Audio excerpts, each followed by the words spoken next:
Very good evening to all the student. Welcome to Shanti Kunj online classes. पिछली video में हमने chapter पढ़ा था, पाठ का नाम था हमारा पर्यावरण। हमारा पर्यावरण का हमने वहाँ पे अर्थ समझा था। पर्यावरण के परिमंडल समझे थे, जिसमें कौन कौन से परिमंडल आए थे। वायुमंडल, स्थलमंडल, वायुमंडल जिसमें वायु से रिलेटेड सारी चीज़ें आती हैं। स्थलमंडल जिसमें कि पृथ्वी का जो नीचे ठोस सतह है, ज़मीन जिसे बोलते हैं, ज़मीन का क्षेत्र आता है जिसे भूमि कहते हैं हम, स्थलमंडल में आता है। और जलमंडल में जो जितने हमारे समुद्र, नदियाँ, झील, महासागर हैं, उस सारे जलमंडल में आते हैं।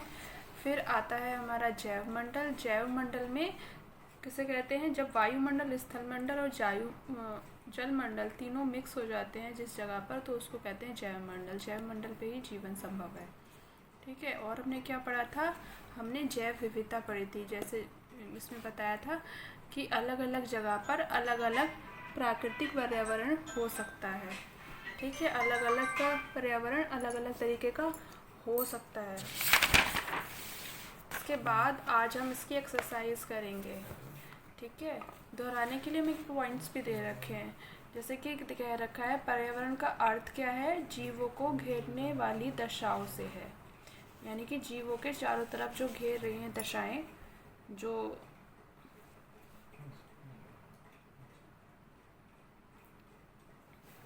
उनसे है। पर्यावरण दो प्रकार का होता है, भौतिक और सांस्कृतिक। भौतिक पर्यावरण यहाँ पे प्राकृतिक लिख लीजिएगा, प्राकृतिक और सांस्कृतिक। ठीक है, कितने प्रकार का होता है, प्राकृतिक और सांस्कृतिक पर्यावरण।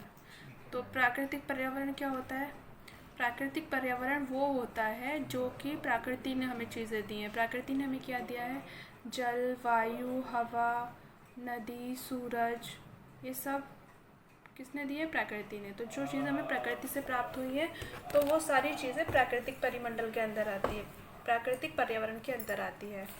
और दूसरा है सांस्कृतिक। सांस्कृतिक पर्यावरण में हमारी वो चीज़ें आती हैं जो मनुष्य ने बनाई हैं, जैसे कि table, chair, building, colours, pen, box, ये सारी क्या आती हैं, सांस्कृतिक पर्यावरण का के अंतर्गत आती हैं।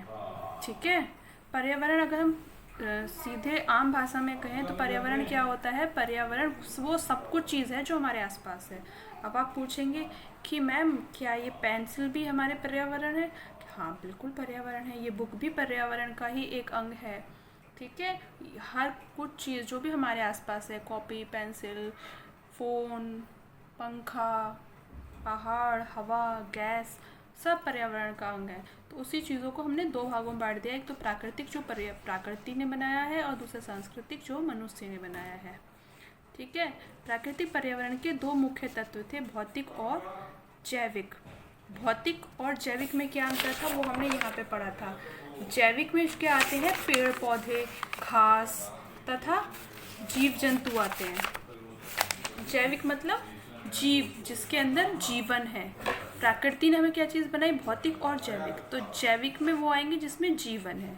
ठीक है, तो जीवन में जीवन जिन जिन चीज़ों में है उसको कहते हैं जैविक पर्यावरण। और भौतिक पर्यावरण में जिसको प्रकृति ने तो बनाया है लेकिन उसमें जीवन नहीं है, जैसे कि सूरज, नदी, ये प्राकृतिक हैं लेकिन इसमें जीवन नहीं है। ठीक है। इसके बाद नेक्स्ट पॉइंट है, सांस्कृतिक पर्यावरण मानव निर्मित होता है। ये तो मैंने आपको यहीं पे एक्सप्लेन कर दिया कि सांस्कृतिक पर्यावरण जो मानव निर्मित चीज़ें हैं उसको वो आती हैं उसके अंदर। पर्यावरण के 4 परिमंडल होते हैं। प्रत्येक परिमंडल की निश्चित विशेषताएं तथा मानव के लिए उपयोगी होती है। ठीक है स्टूडेंट। इसके बाद हम एक्सरसाइज पर आते हैं। एक्सरसाइज क्या है, सही विकल्प करने हैं हमें। तो पहला क्वेश्चन है हमारा, पर्यावरण का जैविक तत्व है। पर्यावरण का जैविक तत्व, जैविक मैंने बताया ना, जैविक से याद कर लेना, जिसके अंदर जीवन है। तो क्या जल के अंदर जीवन है, नहीं। पौधों के अंदर जीवन है, पौधों को कहा जाता है ना कि ये सजीव होते हैं। जल निर्जीव है, पौधे सजीव है, प्रकाश भी निर्जीव है, या इनमें से कोई नहीं। तो जैविक मतलब जीवन, जिसमें जीवन है, जो कि सजीव है। तो आंसर होगा पौधे। सेकंड है, पर्यावरण का अजैविक तत्व है। अजैविक मतलब जिसमें जीवन नहीं है, निर्जीव। तो मिट्टी निर्जीव है, राइट आंसर। पौधे सजीव हैं इसलिए ये भी आंसर सही नहीं होगा, और जीव जंतु भी सजीव होते हैं। और हमसे पूछा गया है अजैविक तत्व, तो अजैविक में मिट्टी आएगी। थर्ड है मनुष्य किस प्रकार से पर्यावरण को प्रभावित करता है, तो ऑप्शन 1 में दे रखा है खनन द्वारा, मतलब खुदाई के द्वारा मनुष्य प्रकृति को पर्यावरण को प्रभावित करता है, या उद्योगों द्वारा, व्यापार द्वारा, या उपयुक्त सभी।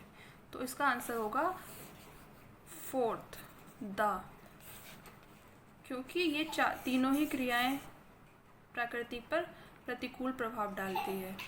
सूर्य, भूमि, पानी हिस्से हैं किसके?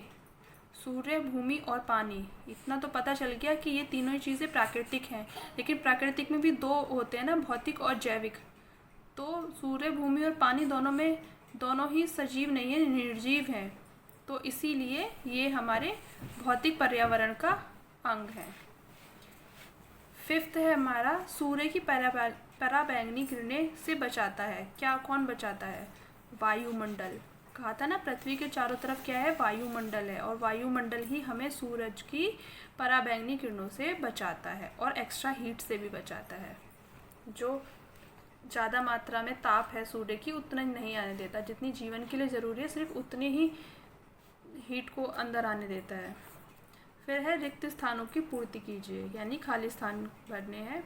पहला है पर्यावरण के 4 रिक्त स्थान क्या होते हैं, तो पर्यावरण के 4 परिमंडल होते हैं।